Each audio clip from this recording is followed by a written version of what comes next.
Hey, Vinod, Daphne here. Thank you for sending your next essays and your kind email. Um, I am delighted to help you. You have worked so hard, and I'm really excited when you do your exam because I think you're going to do fantastically well. So let's go through, and I also really hope you get a date soon. Yeah, that's really important. Um, so here we go. Now, yeah, more people are traveling domestically or internationally. Clearly many benefits, but there's some who argue it has drawbacks, advantages and disadvantages. It's quite a nice, straightforward layout, isn't it? Um, Nowadays, many tourists are visiting places around the world due to globalization. This essay will discuss the benefits, such as learning about other countries and improving local economies, and drawbacks like a loss of health and higher costs. Okay, good. Now, yes, and benefits, comma. Watch out on the punctuation. Benefits. Before such as, you need to have a comma. Such as learning, yeah, and improving local economies. I think you mean lots of them, so that should be plural. And drawbacks, like a loss of health and higher costs in the paragraphs given below. Okay.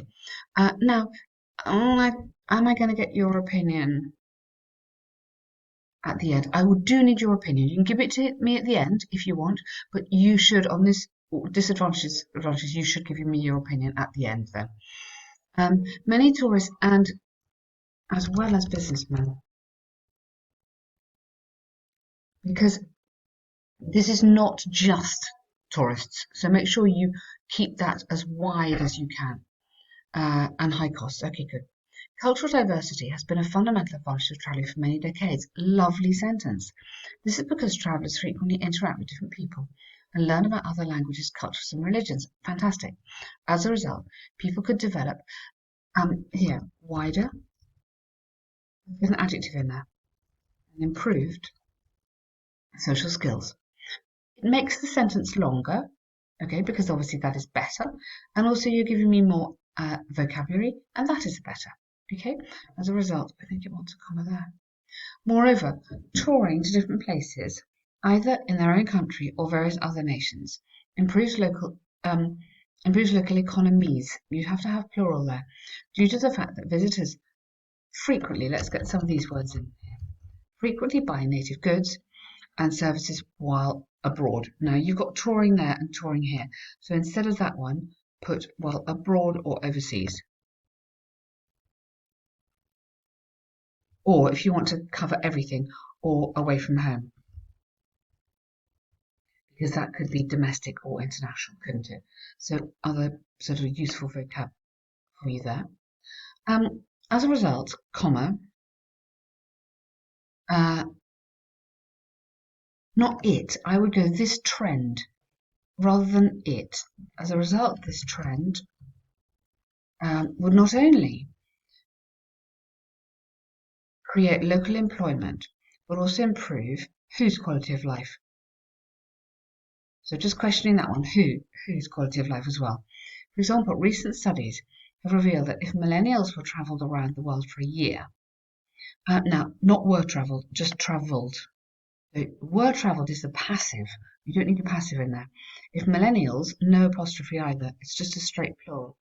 So if millennials travelled around the world for a year, ahaha, you want a third conditional. That's what you're trying to do. Okay,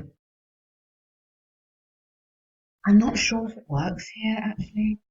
It would be you'd have to say had travelled. If millennials had travelled around the world for a year, it would have created 20% additional jobs, which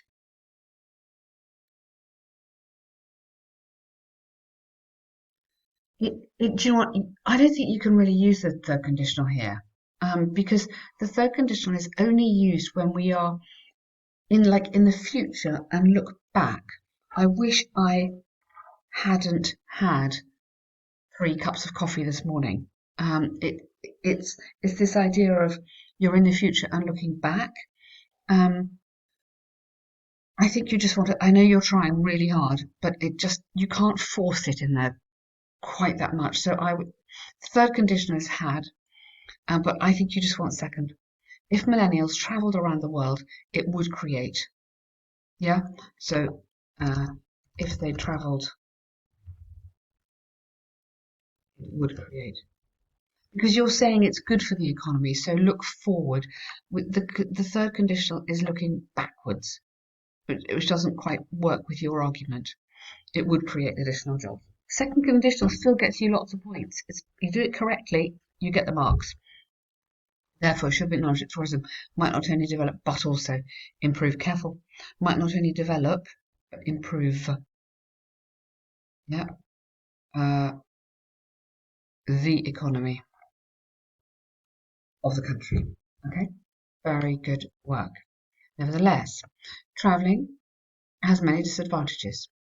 One of them, the most significant, you have to have most there, significant drawbacks, S, is its higher cost.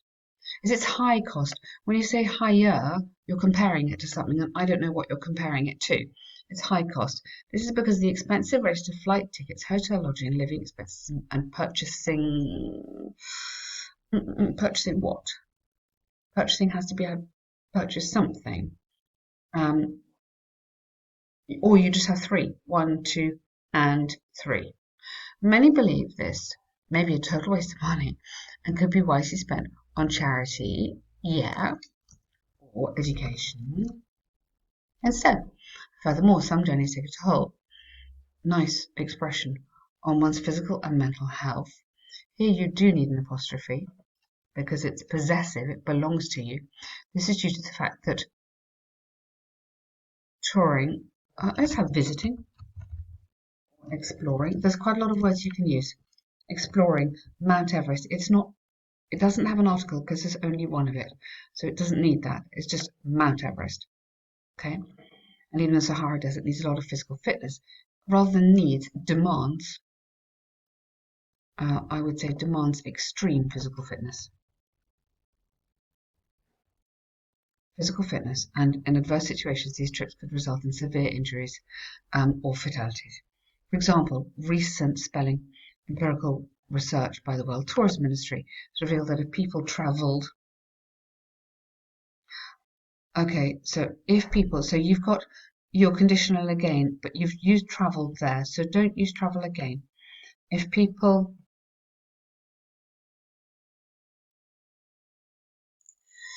yeah, I know you want this to be your second conditional, don't you? Okay, so make this a first. If people travel, okay, yeah, so this is a zero conditional then, that's great. If people travel to adventurous places, there's a 30% chance. So a zero conditional is present tense plus present tense. Okay? You've sort of mixed it, but that mix doesn't work.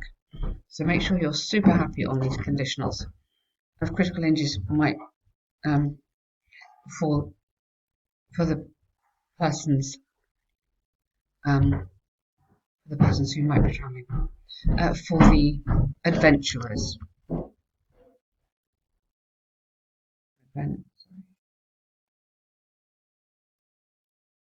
Sorry, can't spell that today. Yeah. So don't repeat travelling. I know, well done. This is because you've done it really fast and you've just corrected a few little things. But if you take a little tiny bit more time to correct, you would spot that repetition of these words. Well, many like to tour the world. Oftentimes we don't.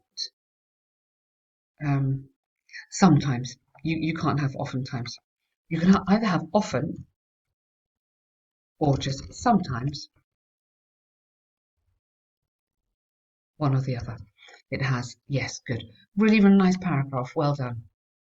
To conclude, here, I believe that even though touring has positive impacts, it also has, it could also present, this is quite a nice expression, significant negatives like high expenditure and loss. Yeah, well done. Okay, that is a really, really strong essay. Very, very good. You've just got some little mistakes Okay, I know you want your 7 even higher than a 7. Okay, so to get this, I mean, for me, you're writing on a 7, but you really must watch out for these little mistakes. So this is noun verb agreement. This is economies because you're talking about lots of them. The conditional, make sure you're super happy with that. The third conditional is quite hard to throw into these essays. It is a difficult one. Just the context is difficult. Here, a lot of is not academic enough, and here you're just repeating the vocabulary a bit. So there isn't anything in particular because I think you're doing really, really well. I might possibly say adjectives. Think of adjectives. People don't use nearly enough adjectives, but here, using adjectives here just develops your essay and it gets you great marks on vocabulary. So that's good. Super work. Let me just get onto your letter. Here we go. So this is to a friend. So what we have to do is make sure that our language is more relaxed. Yeah, I know that's something you've been working on. I hope you're in radiant health. Now, you wouldn't use that. We don't say radiant health. You just literally say to a friend, I hope you are well. I know it's rather boring, isn't it? You are well, and why don't you say you are well and managing in this difficult global situation? I mean, make it real. Yeah? So, hope you're well, managing in this difficult global situation. It's been a long time since I wrote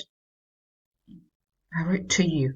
Okay, either since I wrote to you or since I wrote you the last letter. So if it's I wrote to you, full stop, or I wrote you a letter, so then you don't need to you. Okay? Recently I resigned. I wanted to tell you that. Yeah, I wanted to tell you that. Recently I resigned from my employment as I was no longer able to cope with the toxic work culture I've been facing for the last 6 months. Excellent. Recently I've been working. Watch out on the tenses here. I've been working. You still are. So you started it recently. It's this word, recently, needs present perfect. For a well-known pharma company, which is a great work atmosphere and culture. Here, all the employees are treated fairly. I didn't understand that bit. I've read that a few times and I don't understand that bit. It could be the moreover is the wrong word, but I say and I've got. I have got. I've now got an opportunity to work closely with. Yeah, which greatly. Now this, you see, is too formal for this kind of letter. There's nothing wrong with it, but it's not appropriate. This is so important that when it's a friend, it's relaxed. Imagine you were talking to him, which is quite a challenge for my brain. I mean, that's what I would say to a friend. Yeah, brain, but I love it. Imagine you were talking to me. Okay, so this is really, really important in these letters. If you are too formal, you will lose marks because you need to show you're flexible enough. Sorry to inform you late. But but recently I purchased a new apartment and my housewarming is on the 15th. Yay! Housewarming, we normally say party. I don't know what you would say, but we would say party. It'd be great. That's lovely. If you're able to come to this, just come over, maybe. As my family are, plural, my family are, family is, oh, no, all right. I think you're probably right, and in spoken English, we're probably wrong. My family is saying to meet yours. Just put yours, don't repeat. And here I've just looked put and my kids are always asking. My kids are always asking when they can get a chance to play with your children. I'm excited to now meet you sounds like you don't know him. Meet up soon. So just put meet up soon. And a great memory for all our families. Again, I think it's a little bit formal. Um, and I am sure, something like, I'm sure we'll have a great time. Yeah, it's quite long, this. It doesn't need to be quite so long. Um, I know you find this hard. It's unusual because you seem more relaxed on the task two than the task one. So my advice for the task one is relax. Yeah. If it's an informal letter, imagine you're talking to a mate on the phone. Yeah. You need to show that. It might feel uncomfortable for you, but you need to show that to the examiner that you can do it. Okay. But really, really well done. So I think that's a very good letter. Well, I think it's a good letter, but I think it's a very, very good task too. Okay, keep going. Fantastic, and thank you.